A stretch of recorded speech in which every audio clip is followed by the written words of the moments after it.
good evening. This is a special Cat Space Sunday night podcast in regards to what we're about to talk about. Welcome to our current subscribers and to new subscribers and viewers. Tonight, I'm Kat. This is Buckets, along with our dear family member, Leon. Good evening. How are you? Good evening. It's been a little while since I've been on one of these. Been a while. Tonight's podcast, ladies and gentlemen, boys and girls, is about the federal election of 2022, the post-election. So, as we saw, what happened is yesterday, for the last month, 2 months, 3 months, we've seen Scott Morrison, who was our Prime Minister, versus opposition leader, who's now our Prime Minister, Anthony Albanese. Campaign long and hard and arduous with their teams. Who would come out victorious? Who would be Prime Minister? Would Scott Morrison have been the stay Prime Minister, the incumbent, or would we have seen victorious? And the amount of people voting for the very first time in a historic election, and pre-polling started with Anthony Albanese. Let's get to the first question. Why? I'll throw this to Leon. Why did Scott Morrison lose? What is your take on that? That's an interesting question. I think what we're dealing with is probably maybe we can say what's that, John Howard factor or something like that. When he was the Prime Minister back in 1996, and he obviously was the Prime Minister right up until 2007. So he held on to that seat he held on to the Prime Ministership for 11 years before eventually it was just okay. It was time to go. I think we were looking at the case where the LNP had held power for 15 years now. I think it might have been 15 years or 9 years or something, whatever it was. I think they've held it for such a long time now. It's time for a change, I suppose, and I think that's what we saw at the election last night. But let's not underestimate the independence factor this time around, because there was so many independents that got up. I don't think I've seen anything like what we saw last night. What about you, Buckets? We've obviously seen, and Leon, we've obviously seen the two preferred parties with the Teal independents. We've seen Kevin Rudd campaign alongside, Andrew Charleston, Anthony Albanese. We've seen John Howard campaign for Scott Morrison, Josh Frydenberg, and Peter Dutton. What's your take on why he lost? Look, there is a lot of reasons why he lost, but I think, to be perfectly honest, and I hate to say this, is that I think the one thing that Scott Morrison was probably COVID, because I knew that even before the election started, that any Prime Minister that had to deal with COVID would struggle. And Scott Morrison struggled. He really did. I mean, you had everything from the lack of vaccines that were coming in, even though we are technically vaccinated. But the fact that we relied on Labor ex-Prime Ministers to buy vaccines for the Australian people because there simply wasn't enough to go around. There were also things like lots of cuts that were cut on things like Medicare. There were car park riots that were happening. There were scandals. There were sex scandals. There was lots of budgeting scandals. Everyone was losing their job, which is crazy, because a normal Liberal government really sticks up for business, or at least traditionally sticks up for businesses. Unlike every other period of time, with the exception of World War II, where we had a massive financial depression, this is really one of the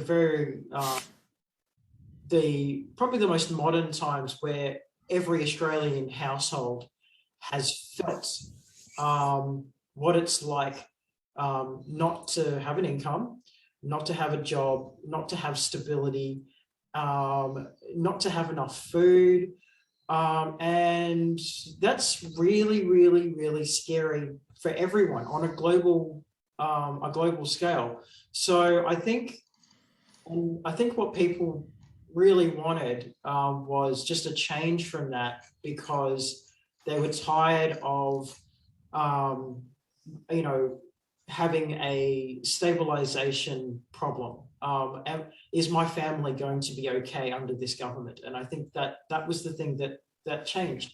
And so that's why I say to a lot of my friends and family that this election wasn't really so much about what they could gain, but more about what they actually lost. People lost their houses to fight the floods, and people lost their jobs, and people lost their family members. There was a lot of loss in this government, and I think that pretty much, that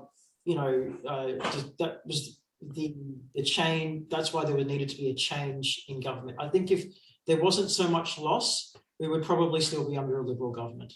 True. You did mention, hang on, before that, you did mention former prime ministers securing vaccines. That has been disputed by Pfizer themselves, not Kevin Rudd actually said that he was the one that did that. That's been disputed by the head of Pfizer. So Pfizer does not agree with what you say. I would like to see where you get your information on that, but okay. I got my information from abc.net.au. Okay, you both bring up valid points, as Buckets and you said. Like, am I going to be able to feed my family? Am I going to have to work from home? How's this going to work? Businesses shut down, schools shut down, aged care home was a problem. People who, were trapped overseas couldn't come home for the duration, which were promised, I'll bring you home. Every Christmas was promised, you'll come home, you come home, and come home. But none of that ever happened. And they are still stranded overseas. But the thing is, as Bucket said, when it came down to the control of the vaccines, for example, I know you get your information and sources from abc.net.au, and I don't dispute that, but at the same time, you have to, I don't dispute it, but at the same time, I have to say that, with all due respect and kindness, is that even now, well, before that, the Libs were saying we had to rely on a former Labor Prime Minister to actually get Pfizer in, or get the vaccines in. And it's sort of like, why aren't you? Pfizer came to, at the time, Health Minister Greg Hunt, and came to former Prime Minister Scott Morrison and said, please take our vaccines, buy them from us and save your country. And all we kept hearing was, no, we've got AstraZeneca, they're way better, let's get them in. But to this point, the reason why he lost was not just that. When we were burning to the ground, I know you don't like me hearing saying this, but when we were burning to the ground, he went to Hawaii. There was another stipulation that he lost. People lost faith in him. People lost trust in him. He went on a vacation when we needed him. The other thing is he counted on, I don't know I don't want to be flagged for this, but like for stuff that went, let's just say stuff that went wrong, that counted him out. And people just said, I'm tired, enough, he doesn't care. And people were like, show us you care about us, Mr. Prime Minister, show us you care. But when it came down to it, all you kept hearing is, it's not my job. It's not my job. It's not my freaking job. Yeah, I was actually waiting for you to say that, because I remember that ad campaign. It was a very effective ad, but it was also taken way out of context. But even there is the actual. If you look on YouTube, you will see the footage of those. It's not my problem. Those three. It's not my problems. Out of context, but when you look at them in context, they say three different things. That was a very effective campaign that the ALP used when it came to that particular line. It was a very effective campaign. Let's not kid ourselves. It worked. It worked really well, despite the fact that it was taken out of context. I can't say, you can't say that Scott Morrison didn't care, right? Because you're dealing with a scenario. I mean, we were dealing with a scenario in 2020, which nobody saw coming, right? I don't even think there's a prime minister alive who had to deal with this kind of pandemic and even shutting the country down. I don't think there's any prime minister alive that had to do that. And in that case, Scott Morrison was the first person to do it. And we're going to have to learn from how he's handled it and how to better handle it in the future. Now, Anthony Albanese, who's now the Prime Minister of Australia, if something like this happens, how is he going to handle it? Will he handle it the same way that Scott Morrison did, or is he going to address it from a different angle? I'd just like to point out one other little fact, is the fact that a lot of the duties that Scott Morrison had, he effectively made them state issues. And so a lot of people were questioning, well, if basically this is meant to be the Prime Minister's job, okay, but he's just making them state issues, why do we need a Prime Minister? And that question was continuously asked over and over again, because he effectively made all the states their own countries, if you like, during the pandemic. They closed down their own borders. They had their own rules and regulations. It was amazing. I've never seen anything like that in my life. Ever. And I don't know if I'll ever see that ever again. But it was crazy to think that there were premiers that looked like they had more power than the Prime Minister of Australia. In fact, I even remember when Scott Morrison wanted to go up for a Sharks game in Queensland, and didn't he get stopped at the border? Yeah, he got stopped at the border, and he was threatened. I remember that. That he said that if he wanted to enter the country, he had to pay. I think it was. He had to $2,800. I think it was like isn't it $2,000 or $2,500 or something for that kind of. It was $2,800 and he had to basically stay in isolation for 28 days. Now, that would never have happened in any other previous government ever, but it happened under this government, where you've got one premier literally standing over a prime minister. That's crazy. I don't think that'll ever happen ever again. Exactly. Let's get to the second question. You said something to us today. Now let's get to it. With the rise of the independents, are the Australian people losing faith in the two major parties? Oh, definitely. They're definitely losing faith in both parties, in both major parties, I should say, both the ALP and also the LNP, because the independents not only took seats off the LNP, they also took seats off the ALP as well. And so did the Greens, to be honest. The Greens actually took seats off the ALP as well. So what we are seeing is the independents, is the real rise of them. We're seeing a real rise of the independents. How many seats have they got secured now? 15, 16 seats or something like that? Together, have 16 seats. Together. Yeah, so what the major parties need to do is to, instead of just disagreeing with each other for the sake of disagreeing with each other, right, work towards a common goal, and that's just to better the country, instead of just sniping at each other for the sake of sniping at each other, because the more they do that, guess who comes through the middle? The independents do. Same question to you, Buckets. With the rise of the independents, are the Australian people losing faith in the two major parties? I think they are. For example, Christina Keneally went over to, I can't remember where she was represented. Fowler. Fowler, that's right. And She was trying for the seat of Fowler. And now she should have won that seat. However, the independents believed that she basically didn't best represent that town, and as a consequence, the independents took over. And they effectively ate her alive, saying that, she's not a local, she's not one of us. And I think that might have something to do with perhaps her accent, because she has an American accent, even though she's Australian. But the thing is, she has bopped around in several areas. I mean, she used to be in Hunters Hill.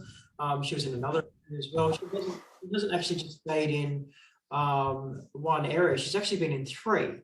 So, didn't she try to go for the seat of Bennelong one year and didn't get that either?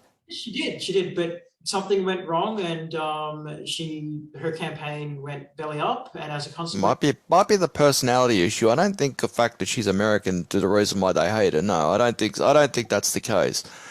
Because we do have certain New Zealanders who had to give up their New Zealand citizenship, aka Barnaby Joyce, who romped it home. I think it was in the seat of New England or something along those lines. He romped it home last night of the election, and he made no bones about it. He does not like these independents. So whether or not he likes them or not is irrelevant now. They're in now, and they're going to cause a lot of headaches for these major parties, even for the Nats, even for the Nats who traditionally represent the country. For me, I also agree that, being Australian, we're losing, the Australian public is losing faith in major parties. That's why, let's break this down, okay? What we saw last night in my lifetime, and I'm sure Bucket's lifetime, in your lifetime, we've never seen such a tight-knit race and such a historic moment for teal independents, for independents who don't belong to any major parties. For example, you had the teal independents, you had the Greens, you had the UAP, you had One Nation, you had all these independents who, although Clive Palmer, Craig Kelly lost out, although Pauline Hanson was just beaten in the Senate race, now officially went to the Greens, which I read today, I believe, or I heard, I believe, and now the teal independents. This never in our lifetime, in a whole, has never ever seen independents rise to the challenge of becoming a local member in their community. And I believe that the Australian people, the Australian public, have said, these people, I will not vote for them. They do not suit my needs. They do not suit, how I feel about things or what I want done. So therefore, I will vote for my local independent. And I'm hoping and praying and asking these independents to join forces and make those 3 years, because if they make those 3 years, it's not going to be Liberal, and it's not going to be Labor, and it's not going to be One Nation, and it's not going to be the United Australia Party that's going to win the next 3 years. We will see the rise of a new independent as Prime Minister-elect, whether that's a male or a female. Well, you did mention the UAP and also the Teal Independents. Now, if I read it correctly, I think Simon Holmes Accord spent like $12 million or something on these Teal Independents just to see how they would go. I understand that that Clive Palmer, he tried to spend up to $80 million just to try and get a United Australia Party member in. Didn't get any in. So I think people are now resenting the fact that that Clive Palmer, he only seems to put his head up when there's around election time, when there's an election coming up. So apart from the past 3 years, when was the last time you heard the name Clive Palmer, apart from when he tried to sue the Western Australian government? I didn't remember hearing much about him in the last 3 years. That was the only time I heard about him, at least for the last 3 years. And then the United Australia Party wanted to come back in, try again. They spent just as much money as they did last year. This time they didn't get anything in. Exactly. Even Craig Kelly lost his seat, I believe. It's crazy that the United Party spent the amount of money that they did on advertising and songs. And I have to admit that those songs were quite catchy, right? Oh, yeah. And I was writing my own lyrics to them like I like it. But like the thing is, but it's actually amazing that those teal groups, right? They only spent 12 million on their campaign, which is minuscule compared to the major parties and what they were spending. I mean, that a hole in a bucket ad, that must have cost millions to make. As annoying as it actually was, yeah, that would have cost millions to make.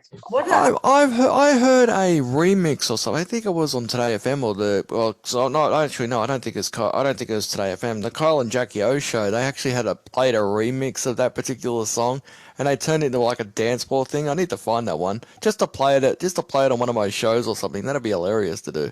Now, just before we move on to the next question, the only thing I want to say is, as I said, I'm asking these teal independents to come together to build on their community, build on the promises that they've done, and for Labor and Liberal. I'm asking them, rise. And when you rise proudly, because if in our lifetime, this is 2022, the next election is 2025. Now, my prediction is, will there be a Labor? Probably not. Will there be a Liberal? Probably not. Will there be a teal? Here's the kicker. Will there be an independent?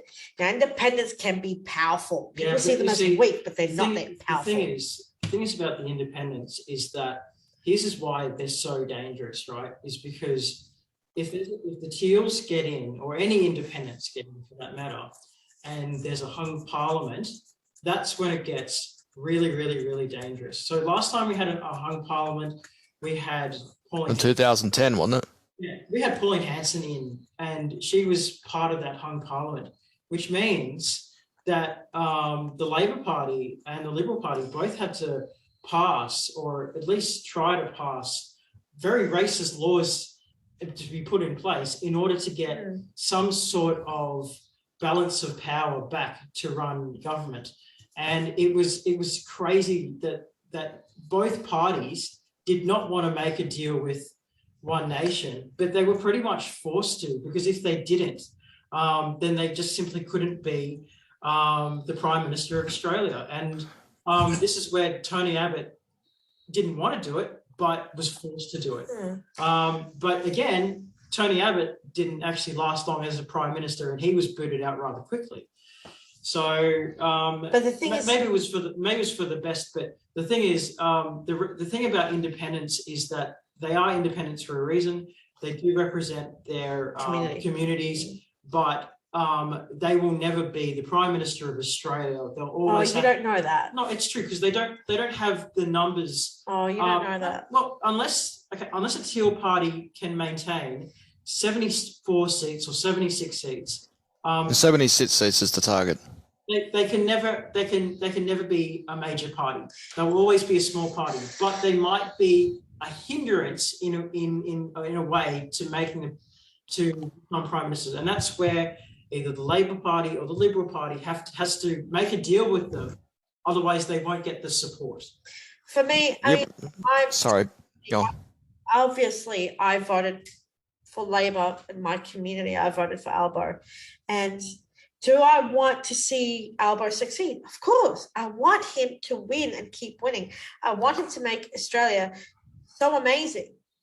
But here's the name that comes to mind when it comes to the prime ministership.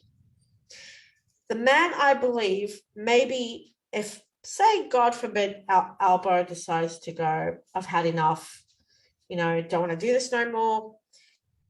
Here's the man who I think should chuck his name into the ring, Jason Clare. Isn't he the member for Blaxland? I'm not sure which member he's for, but he's a Labor minister he's a Labor minister. And when he was campaigning with Albo and for Albo in his speeches, he's well learned, educated, smart, intelligent, bright, sophisticated man. He is very, how can I put this, well-versed in what he had to say. And he came across to me as a natural. And do I want to see Labor succeed? Of course. And I think with his energy, oh boy, we're running out of time. With his energy, he should be the next prime minister. I don't know why this is running out of time, but it's not. And just for the record, guys, I was right. Jason Clare is the member for Blaxland. Yeah. So he should definitely run. He really needs to run. He's a good guy, like Albo, and I really believe he'll be the next prime minister. Let's get into it. In the next 3 years, if the Liberal Party get a shot at the prime ministership, who would become the prime minister? And I'm going to throw this with, it could be, well, there is a name being thrown around, that's Josh Frydenberg. No way. That can't happen because he just lost. He lost his seat. No way. Sorry, Peter Dutton, I mean. Peter Dutton's being... No, you see, you know what? I don't see Peter Dutton being the Prime Minister ever.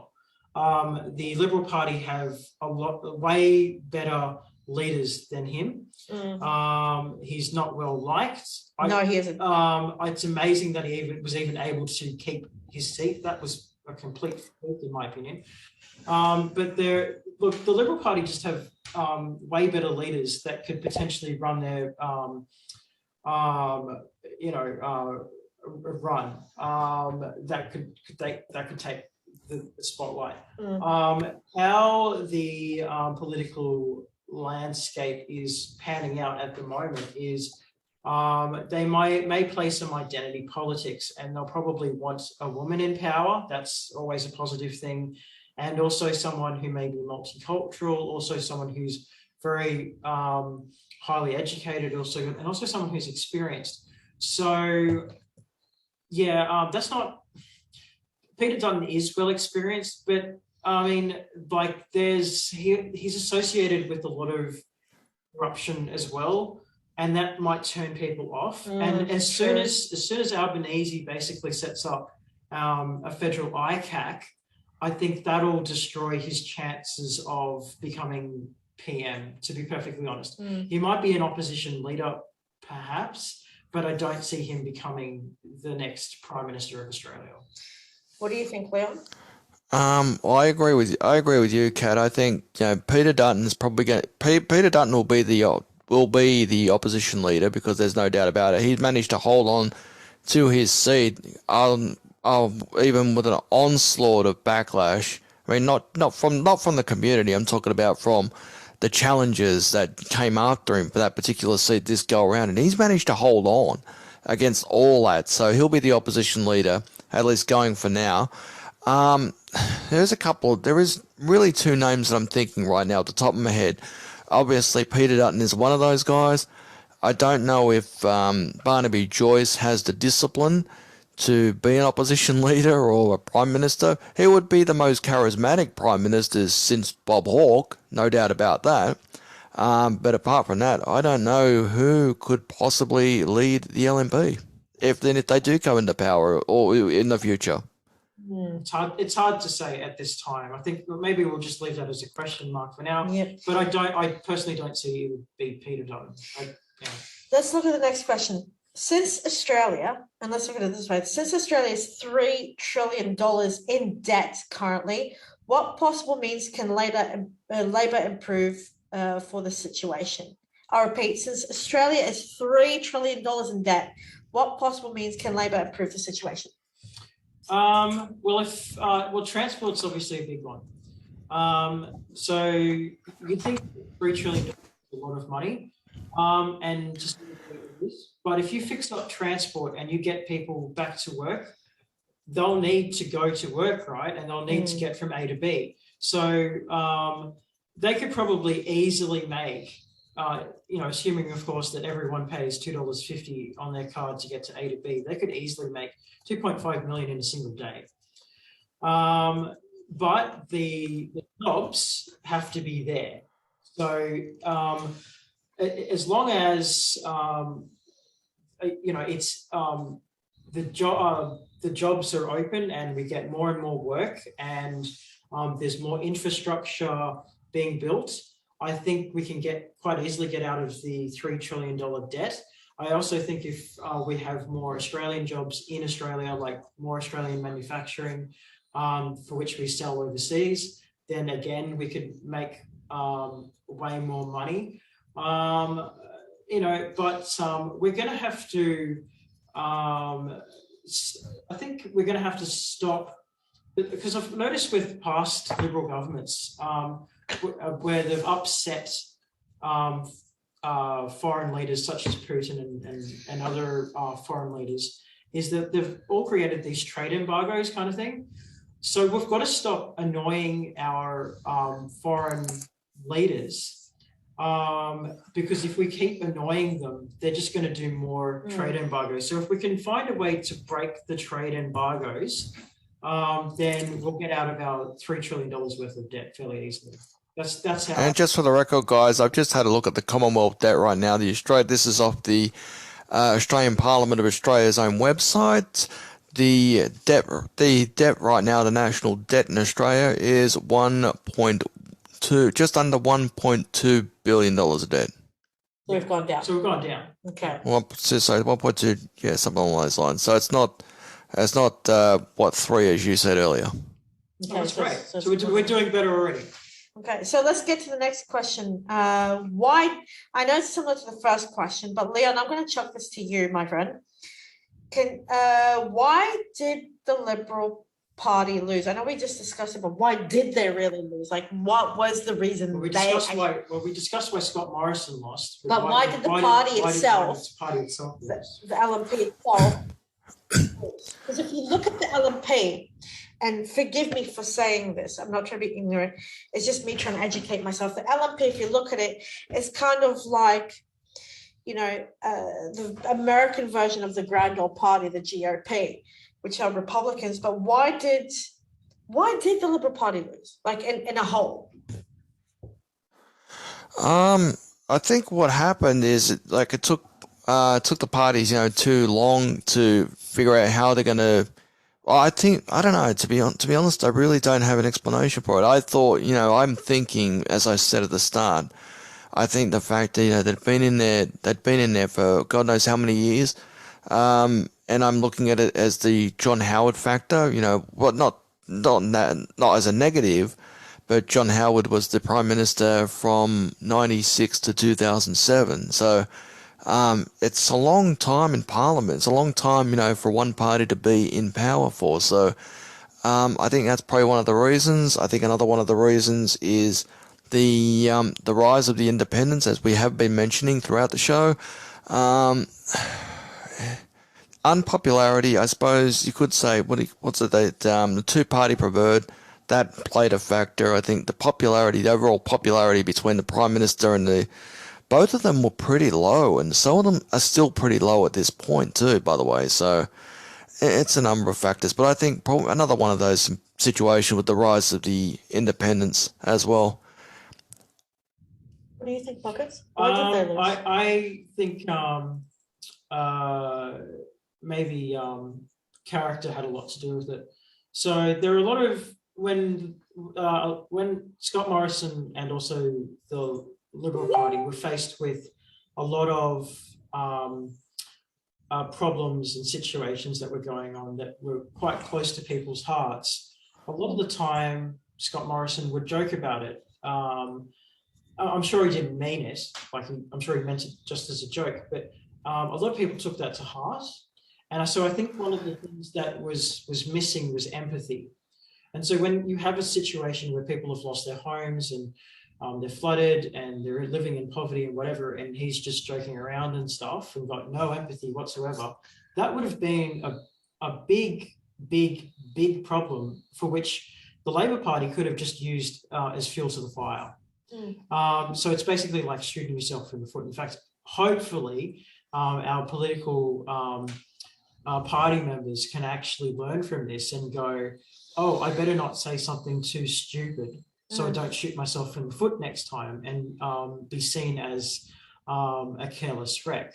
And I think that was one of the reasons why they lost. So it could have easily been identity politics, but I think it was just a really, really tough time for everyone, and everyone needed a leader, and the Liberal Party just wasn't that leader. Even getting rid of someone like Gladys Berejiklian, I think it probably would have been charisma problems and lack of empathy that probably did it.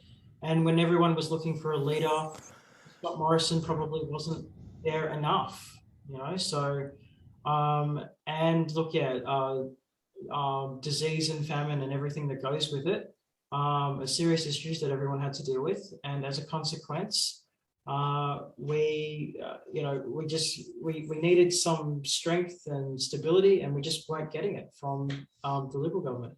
But I will say, when we had like a proper leader like Gladys Berejiklian, even though she did bad things in the past,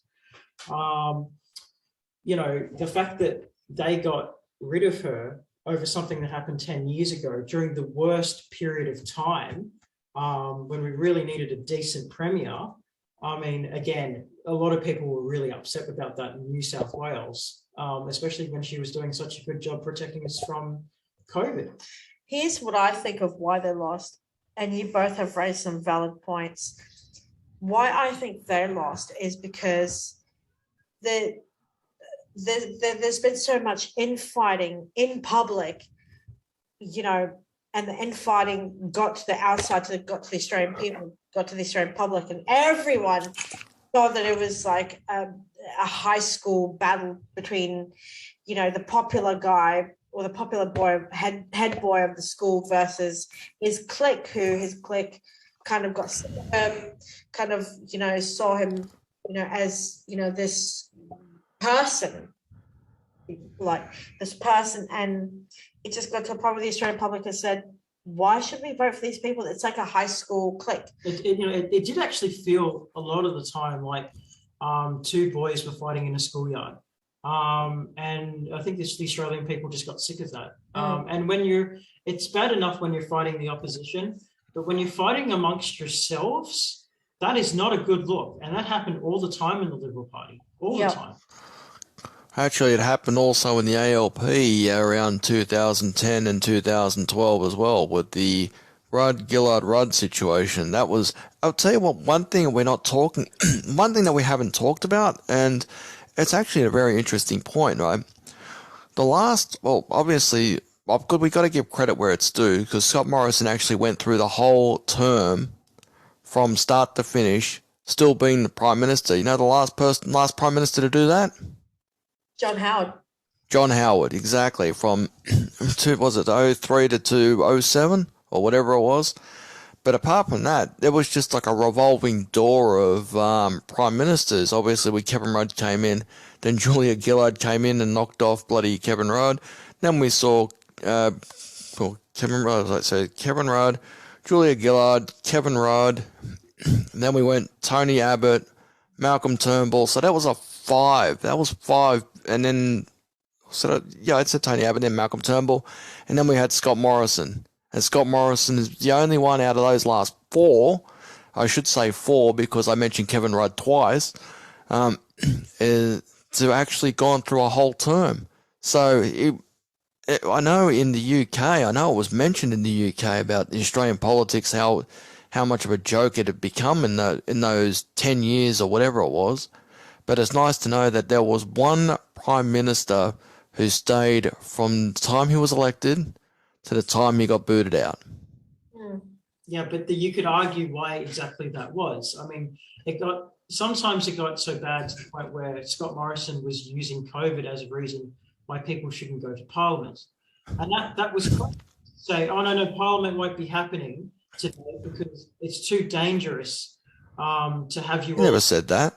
One thing, no, it actually was said, and it was done, and people were questioning about why we weren't having as much parliamentary time. In fact, this was the one time where the ABC didn't get nearly as much question time in for ages, for like 9 months. When they finally did get a word in or were able to replay question time, it was like, okay, we're only allowed in now. So there was the big question about why the ABC weren't allowed to film question time or have a show called Question Time for ages.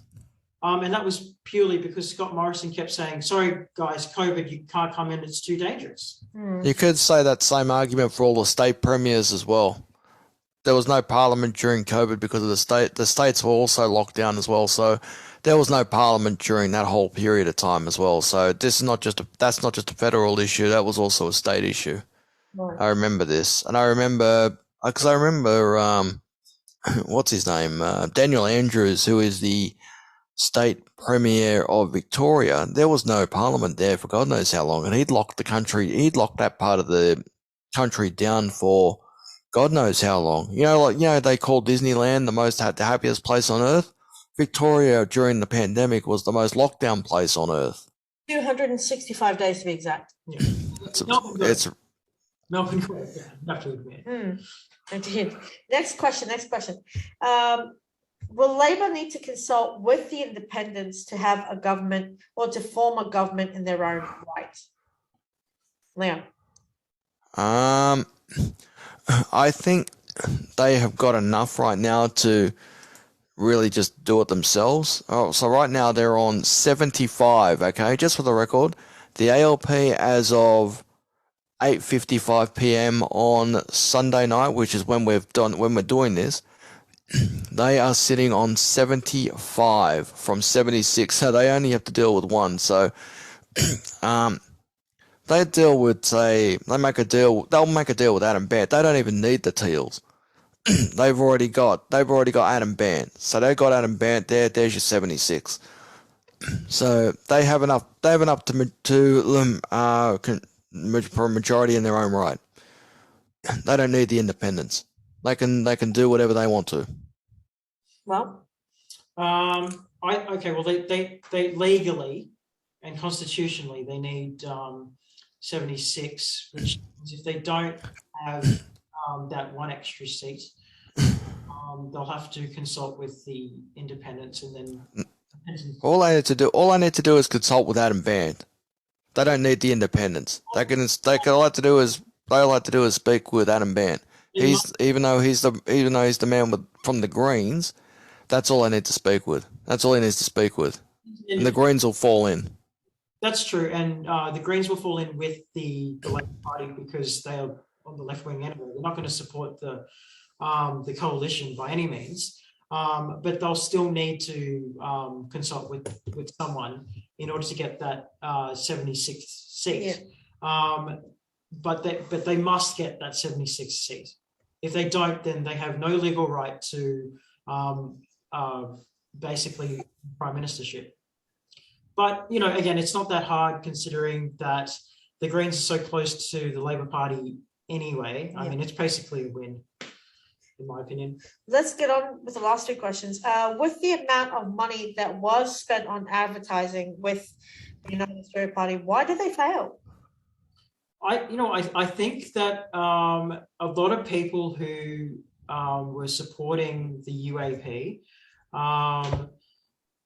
basically felt that I can support Clive Palmer and Craig Kelly, and that's okay because we can build this sort of party against both the Liberal and the Labor Party. But then when it was discovered that Clive Palmer and Craig Kelly made a deal with the Liberal Party that they would support them if they were able to make it to the prime ministership, then they lost their popularity.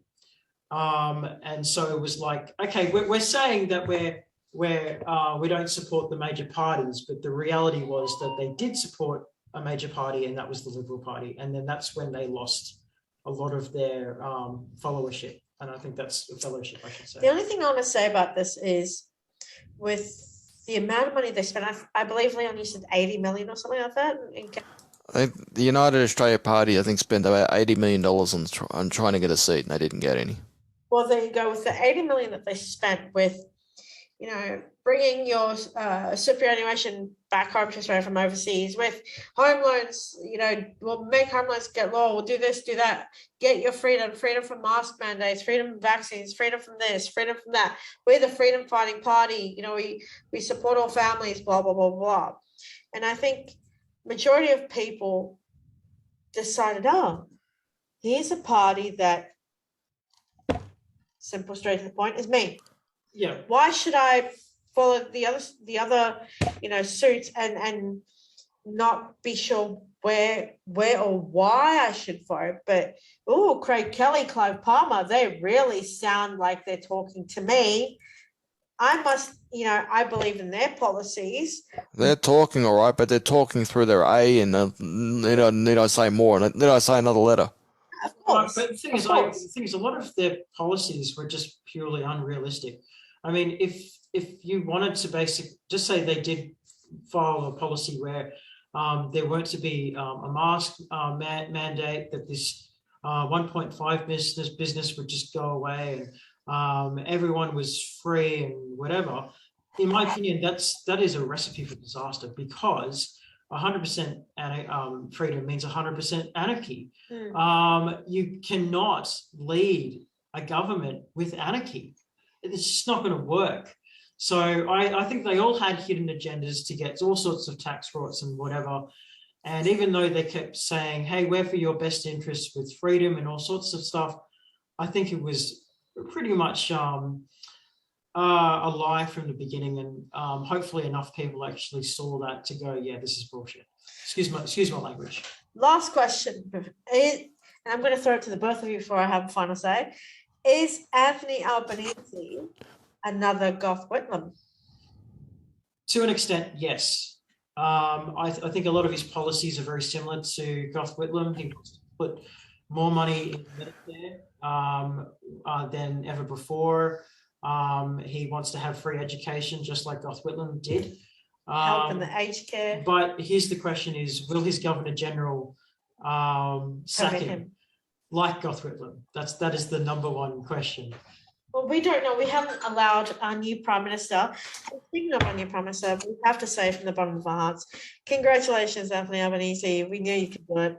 Here's to your up-and-coming 3 years. We hope you do really well. We're very proud of you. Congratulations to Labor. Congratulations to Labor.